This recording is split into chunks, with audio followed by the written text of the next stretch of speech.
Welcome, foolish mortals.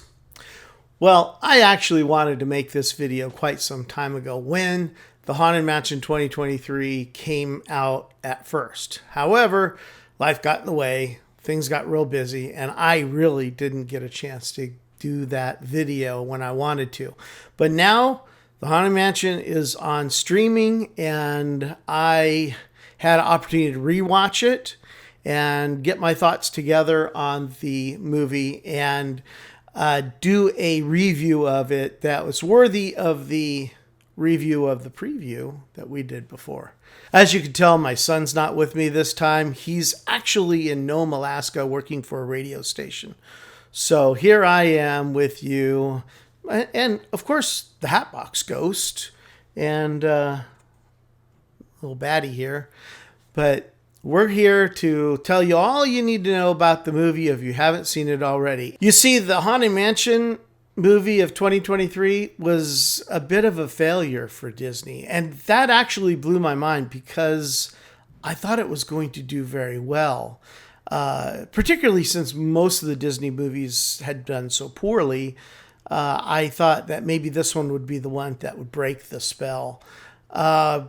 Me and my son were very excited about it. We were full of predictions, as you can recall. Well, those predictions didn't do very well now, did they? Hush up over there. I want to hear what he has to say. Just to warn you, the movie's been out for quite a while now, and it's on Disney+. So this review is going to be full of spoilers. Did you see the movie? Because chances are you didn't. This movie did not do very well, and it missed projections for Disney by a huge amount. The budget for this movie was $150 million, and Disney spent at least that amount of money promoting it.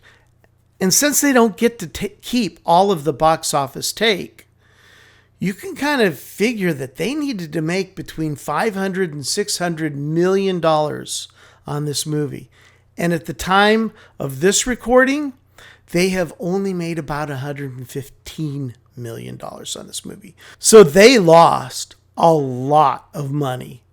But that's not been anything new for Disney. Disney has been losing money on nearly every single movie that it's put out. Boy, that's a lot of dough. So why is it that you think they're losing so much money? I think because they are trying to be too preachy with their movies. So our movie wasn't meant to be preachy, it was meant to be scary.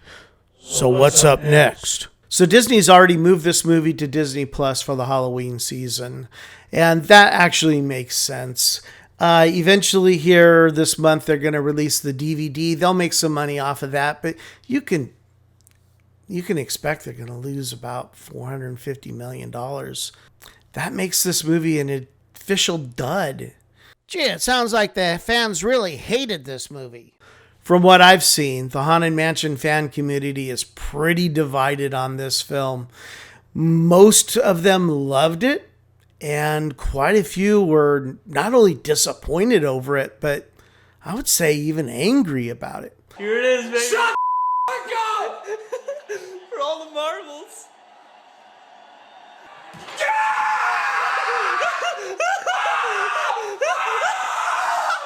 So what went wrong? Is it worth your time watching it now that it's on Disney Plus and going to be on sale shortly? Well, first, the movie was released at the wrong time. July 28th, 2023, a full 3 months before the Halloween season. And that's full of horror movies. But have you ever watched some of the horror movies that come out during Halloween? They're hardly family friendly.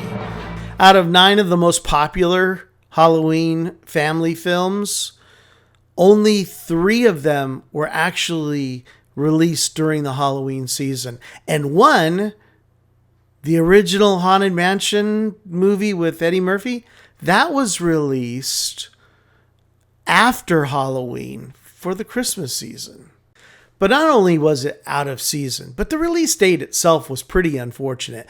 Mission Impossible was still going strong in the theaters, and just a week before the Haunted Mansion released, Barbie and Oppenheimer was released, and they blew past even the most optimistic of projections. So really, the Haunted Mansion just got left in the dust. Well, it could hardly have been Disney's fault that these three movies did so well at the box office. That's where you're wrong, you bug-eyed beach ball. Disney had to know at least one of these movies was going to do very well. Disney should have delayed the release of this movie. And that goes right to the very thesis of my review. Disney either wanted it to do poorly or just didn't care about the movie. But I can't understand why they would let $300 to $400 million just disappear, especially when so much of what they've been doing has been bombing. Then again, I ask you, why are they losing so much money? I think it needs to be said that Disney's reputation of late has been tarnished. Much of what they release loses money, and there's a million reasons out there as to why they are losing that money, whether it be superhero fatigue or Star Wars fatigue or just poor writing, which is a lot, over-reliance on special effects, woke agendas. Disney's lost their way, and it's affecting their good movies as well as their poor. This is where the movie really shines. Except for a few mistakes, the film did very well, bringing the mansion to the theater. Now, the original film, the Eddie Murphy film, was set in Disney World's version of the Haunted Mansion. This one is definitely Disneyland's version. It looks like Disneyland's version. It takes place in New Orleans. Even the very first glimpse that you get of the entire mansion is exactly as a park goer would see it. Through the wrought iron arch with the brick columns, you see the Haunted Mansion looming up in the distance. It was absolutely perfect. Much like the Pirates of the Caribbean, the filmmakers definitely gave the mansion its due. They made the mansion a character in this story. They take you through as many of the rooms of the Haunted Mansion as they possibly can. And there were several small nods to the ride. There was the Bat Stanchion. It came more toward the end of the movie, but I loved it. I was wondering when you'd get to me. The Bat Stanchion is definitely a favorite of mine. The Endless Hallway. You've seen me build my own version of the Endless Hallway, so it's near and dear to my heart. And there it was on film, and it looked perfect. The gargoyles looked great. In fact, I want to build my own set of gargoyles. The suit of armor was actually a character in the movie, which I thought was rather cool. The doors, spot on. But then there were also bigger parts of the ride that were done pretty well. The organist, he looked great. The organ itself looked fantastic. They even added like a 20s era flapper who was criticizing him on his music choices. And that's another thing. The ghosts in this were done very, very well. They were definitely humanoid looking. They had an ethereal quality to them. Their skin kind of went in and out of translucency to the point where you can see the bones underneath. Wispy, smoky particles coming off of them looked really cool. And you knew it was a ghost you were looking at every time it was a ghost.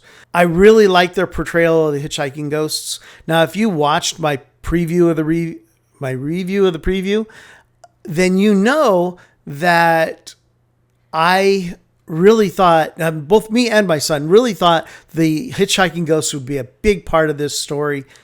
They just weren't. And that's kind of a bummer. The clock that strikes 13 was more of an artist's rendition of the clock. And it was not really exactly like the clock that was in the mansion. I like the original clock better.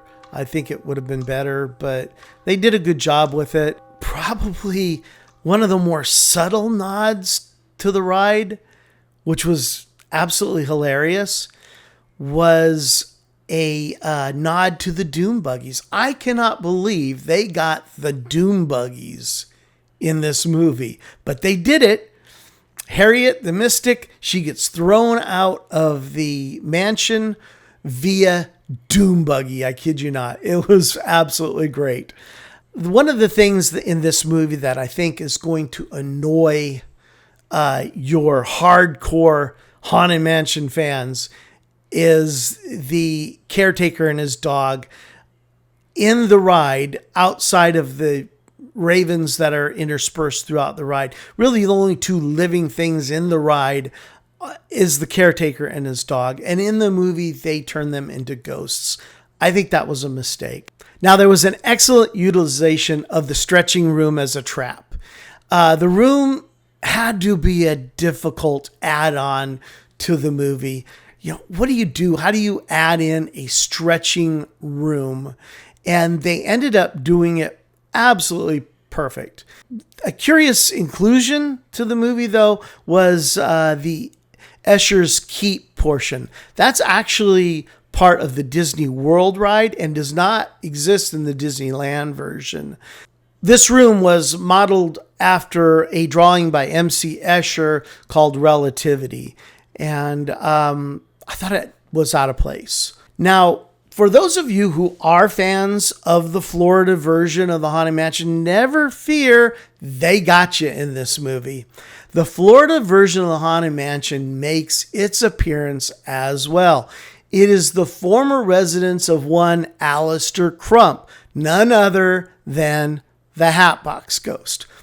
Alistair's ghost is lured over to the Haunted Mansion of Master Gracie's by a series of seances that were held there as Gracie tried to contact his departed wife. From there, Alistair realized he could gain more power by collecting souls. The seance room, in my opinion, was one of those areas in which they really fell down. The room did not look anything like the Haunted Mansion seance room. There was none of that vibe present. The room is also the focus of one of the more annoying continuity errors. They just found the room, they're holding a seance in it, and then later on in the scene, you can see that they've already had a chance to put up a bunch of cameras and video monitors for the seance, and it just felt like it jumped too quickly.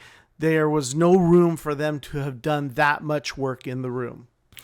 Now, by far, one of my favorite scenes of the whole movie didn't even take place inside the mansion.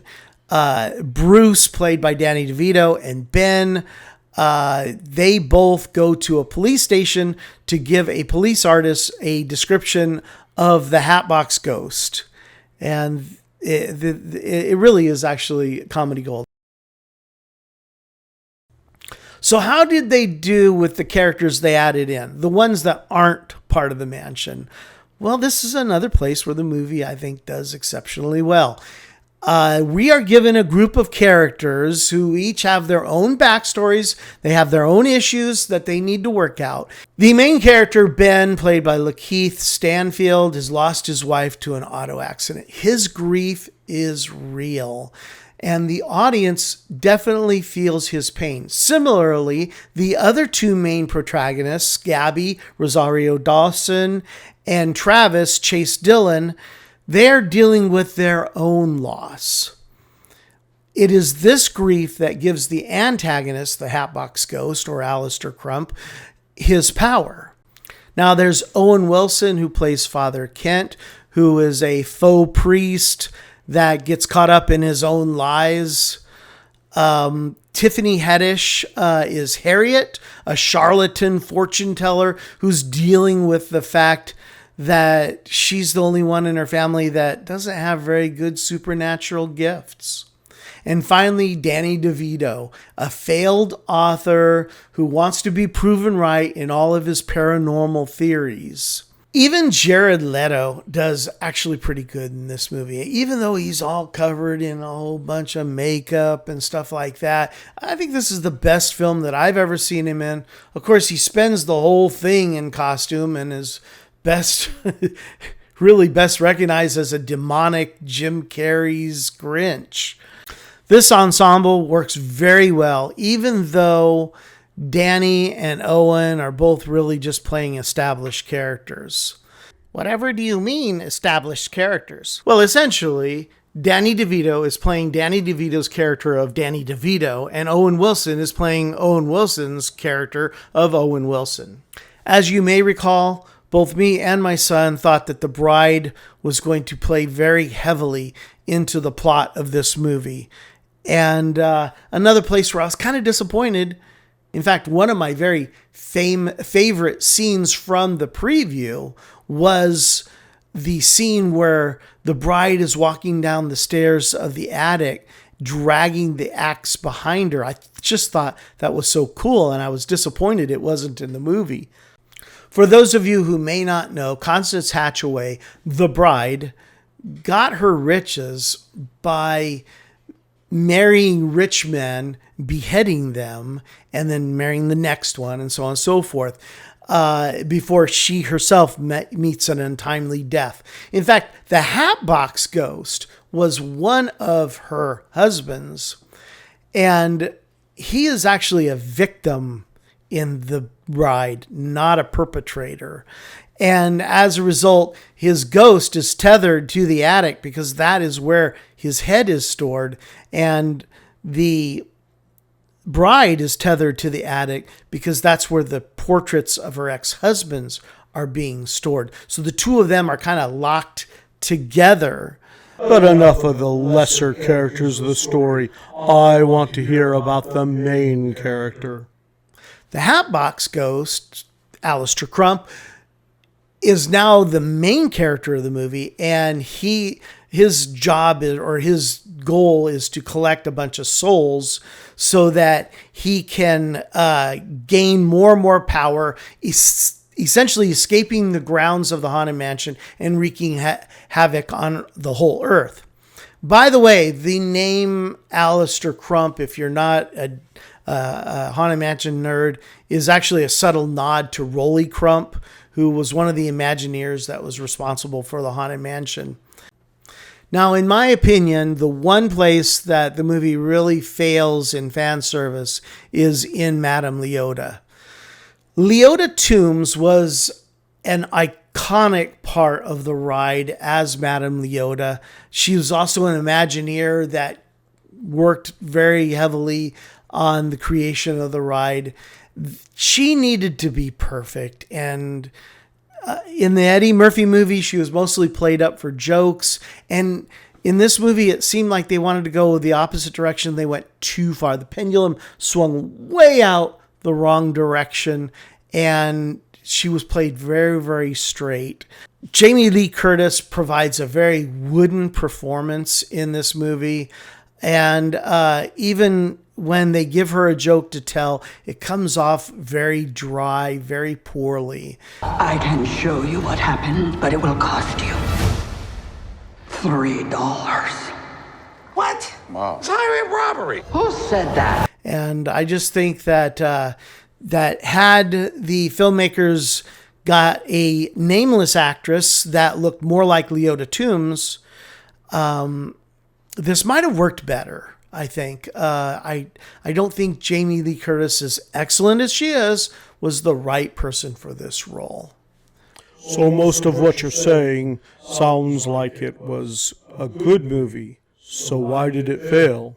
So as I said earlier, I think Disney really contributed to its failure. Now, there was definitely the very unfortunate release date, but even more so, I think that they hired some pretty good writers that gave an excellent script that did everything it needed to do to be a Haunted Mansion movie. And then somewhere along the line, along came some pencil pushers who walked in and said, hey, I think we could make some extra money by introducing product placement. Contract or no, I will not bow to any sponsor. I'm not really that against product placement. Maybe I'm wrong on this one, but for me, the beast doesn't include selling out.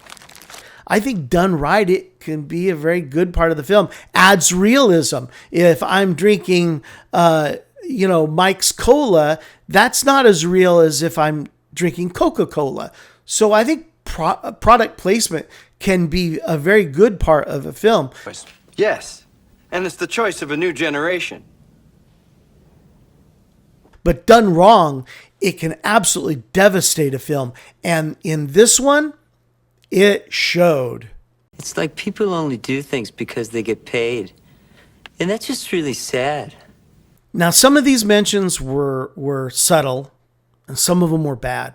And I mean outrageously bad. And I'm just going to go over them with you. Now, if I missed any of them, feel free to put them down in the comments below. I'd love to know what I missed, but I think I got them all. Now, the very first one that I noticed was when Gabby and Travis were first moving into the mansion. They're pulling along a U-Haul. Actually, U-Haul must have spent a lot of money on this because it's shown quite a bit, all the way through New Orleans, all the way out to the mansion. And then a little bit more subtle was Gabby saying, "Welcome home." Welcome home. Now, if you're not a Disneyphile, then you probably don't realize this, but the DVC slogan is "Welcome Home." And so this was a kind of a subtle self-promotion by Disney. Later on in the movie, Lakeith Stanford is watching TV, and a ghost changes the television to The Deadliest Catch. Now, I probably wouldn't even have noticed this one, except for the fact that the volume was up and the announcer definitely clearly says that it's The Deadliest Catch that we're watching on TV. Ben's special lens that he creates in the movie is mounted on a camera. I think it's a Sony camera. It's hard to tell. I don't think that that's a real product insert. However, it is definitely an iPhone mounted on the camera as a viewfinder, and that's very, very clear that it's an iPhone. Also, one of the more humorous things about the camera is when Ben is warned not to use his flash in the house as it upsets the ghost, just like the ride. Now, those are all evidences of very subtle insertions and perfectly acceptable, but there's more egregious examples in this movie. Gabby announces to the audience that she found the mansion on Zillow. Because, don't have a lot of family. Well, I found this place on Zillow. I thought that this would be a great way for my son to meet new and interesting people. Later, Harriet, the mystic, she tells the group that she's going to send them an invoice via PayPal. I'll send you an invoice from PayPal in the meantime. Bye-bye. This one was a series of insertions in really just one scene that was horrible. Do tell. It was absolutely horrible. And I don't know, maybe if they were trying to play it for laughs, but it came off bad. How bad could it be, right? I suspect he will have the answers that we need. And just to confirm, the only thing available to us is this French vanilla Yankee candle. Yeah, I keep forgetting to cancel my subscription to Amazon, so please hold hands. Wow, 2 in 2 sentences. That's got to be some sort of record. Oh, believe me, it gets worse. I was there, remember? Now, later on in the seance, Harriet wants to try her hand at spirit writing. If you have a message that you'd like to leave us, or greeting of sorts, here's a pen and pad that I purchased from CVS. I'm not kidding you.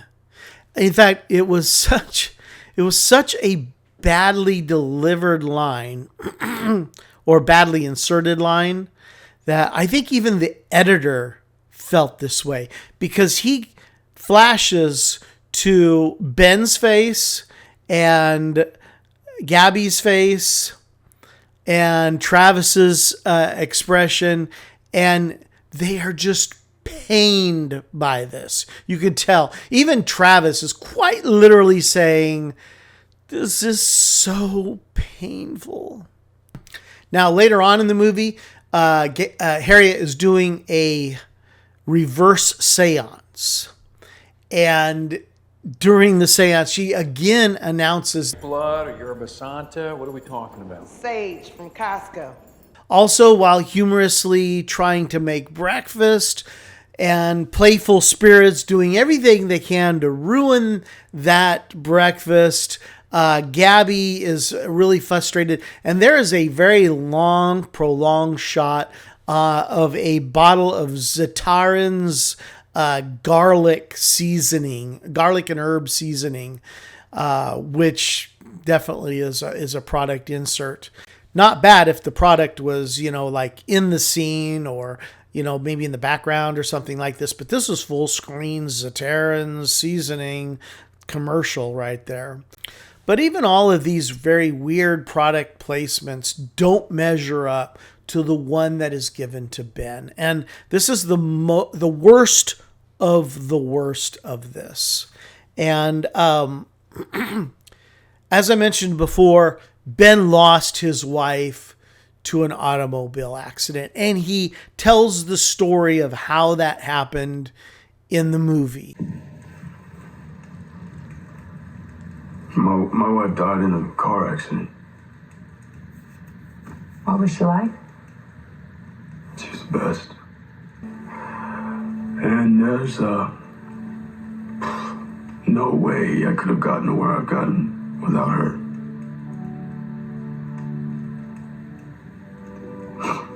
Then one day she decided she was gonna go get some tater tots.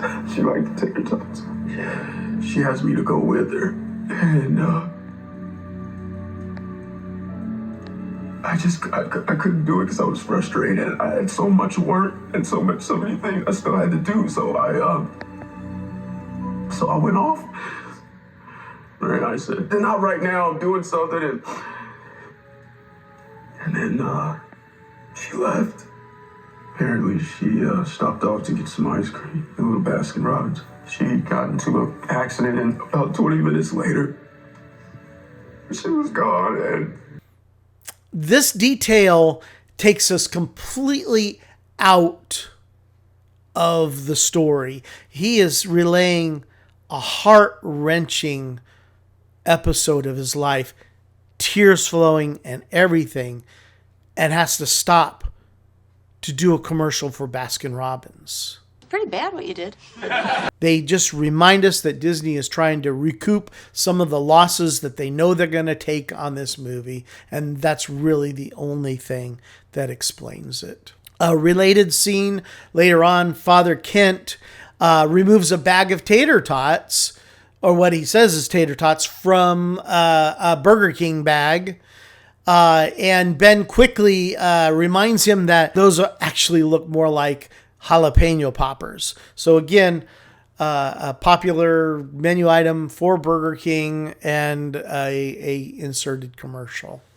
Wow, that's quite a bit. No wonder why Disney Plus puts a disclaimer at the beginning of the movie for all the product placement. All of these put together give an air of non-seriousness by the makers of the movie. And if you are going to recommend this to your friends, word of mouth is very important for movies, particularly movies that don't do well right out the gate. Word of mouth can turn a flop into a success. And if you are going to rely on that word of mouth, then you need to have people say, yeah, this was a great movie. Oh my God! And when they say, God, I really felt like I sat through a 2-hour long commercial, That's not a way that you are going to get people out and into seats. Nobody's going to want to spend $60+ to take their family out to a movie just to have commercial after commercial after commercial presented to them. We'll be right back with you after these short commercials. So with all of this in mind, do I think that you should see this movie? And the short answer is yes. Particularly if you're a Haunted Mansion fan. Even if you're a Disney fan, this is a good movie. Then it's an all-around good family movie. Haunted Mansion purists are probably going to have big problems with how the lore was changed. But park goers that love the ride will be satisfied with the visuals of the film. It is not comparable to Pirates of the Caribbean, and it really shouldn't be. They are really two different genres of movie. One is a comedy action, the other one is comedy horror. Comedy horror is a lot harder to pull off well, and I think they did this well. Remember, even Pirates of the Caribbean changed the lore of the ride and did so in such a way that they actually changed the ride to meet the movie. Now, I really hope that they don't do too much of that with the Haunted Mansion, but we're already seeing that in the Disney World's version. The Hatbox Ghost is not in the attic anymore. He is out and about in the mansion, out in the endless hallway, which in the movie, he is seen in the hallway quite frequently. I want to really iterate that I do think that this was a very well-written story, particularly if you could take out all the product placement. But it's a well-written story that actually makes sense and brings together all of the main elements of the mansion. You can let your kids see this film. Yeah, there's a scary part or two, but I'd venture to guess that your kids have probably seen much scarier. So what would you say the theme of this movie was? It's about how to continue on after a devastating loss, how to let that go and continue to live. And this is where the movie really, truly shines. The movie suffers from a few bad decisions from Disney. Most notably, agenda-driven movies that people are just tired of watching. This is not an agenda-driven movie. This movie is good, escapist fun. So this Halloween, give it a chance. If you don't have Disney Plus, then go out, buy it at the store or rent it on pay-per-view. Take a look at it. And if you disagree with me, then put it down in the comments. I'd love to hear what you have to say. But remember, when those parts come that are obviously trying to sell you stuff, try not to grimace too much. Laugh it off a little bit. And in the words, not of little Leota anymore, but of Hatbox Ghost.